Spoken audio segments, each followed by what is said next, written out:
court to your cue cards. I got no cue cards, man. What am I going to do? Way back in 1982, host Michael Keaton feigned a freak out that SNL might not have its trusty cue cards, something the show has tweaked itself about.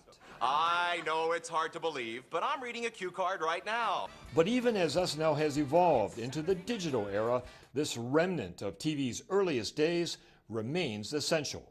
The show would truly not be able to run without them. That's because sketches are constantly being revised, even while the show's on air. Make those changes fast, make them accurate, and swap them out and keep them all in order. I don't know how they do it. Wally Ferriston knows. It's all about spacing. He's been doing it for 35 years.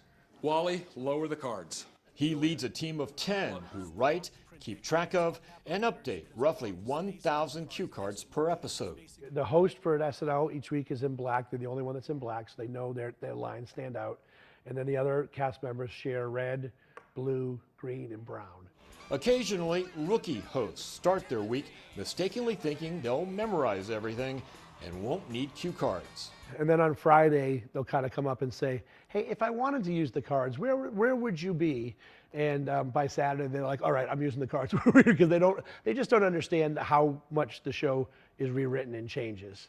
It's basically too much content to rely on teleprompters that aren't always reliable. So they break and things happen. So cards don't break. But that's not to say the cue cards are immune from trouble.